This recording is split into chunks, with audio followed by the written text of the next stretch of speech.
Hi mga kaunin! For today's vlog nga guys, maglilinis tayo ng buong shop char. Pero bago yan, ayusin ko muna itong lalagyanan ng aming accessories. So ayan.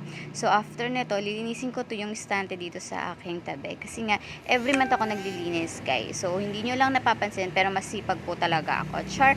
So ito nga, ito yung pwesto ko dito. Ito yung may mga battery, mga radyo, mga mini speaker. Dito nakalagay yan.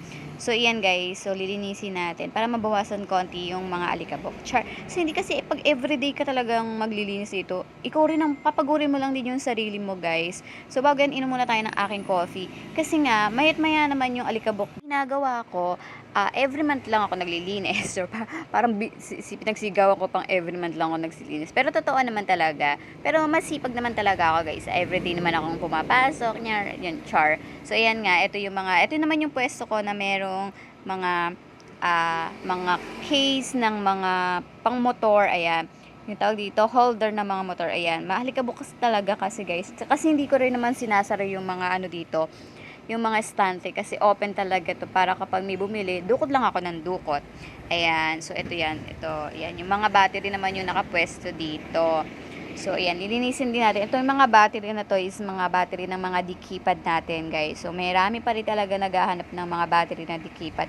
At iyan pa rin talaga yung mabenta sa amin. Kasi binabaan na rin naman namin ang presyo kasi wala na masyadong nagdidikipad. Pero kasi yung mga matatanda guys, puro dikipad yung cellphone nila. So, kaya nagbibili pa rin kami ng mga battery para sa mga dikipad. Ayan. So, bago yan, nagutom na talaga ako, guys. Kakain muna talaga ako ng breakfast. Kasi, anong oras na? 10 na. So, tapos ang init-init pa, no? Grabe, sobrang ang init ngayon. Hindi ko nga alam kung bakit sobrang init. Dito, tapat na tapat talaga. Kahit na mga electric pan ka pa, piling ko hindi ito shop, isa tong malaking oven, ganon, gosh. Pero kain muna tayo. Ito, bigay sa akin to ng nanay ko, empanada. So, ayan. And then, syempre, samahan natin ng kape. Kailangan ko na talaga kumain kasi nga, sobrang nagugutom na talaga ako. Tapos, itutuloy ko na lang yung paglilinis maya-maya. So, umalis naman yung boss ko. Ganun talaga. Kapag nandyan yung boss, kailangan nagpapakitang gilas ka. Chari, so hindi nga yan. Ninanamnam ko muna ang pagkain kasi mamaya, hindi ko na to makakain kasi mawawalan na ako ng gana. Kaya kakainin ko muna to and then tuloy natin yung linis natin kasi mag-aayos pa ako ng mga accessories kasi dumating na yung aming mga order. So ito nga, meron nga pang nagpalagay ng tempered. So lagyan muna natin.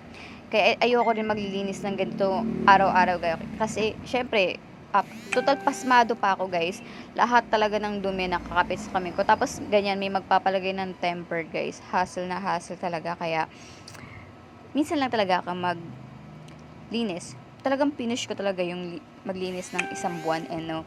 So ayan nga, ayusin lang natin yung paglagay and then back to work ulit tayo kasi nga ayusin ko pa yung mga dumating namin na mga accessories. So ayan. So 'di ba? Ang dali-dali lang maglagay ng tempered.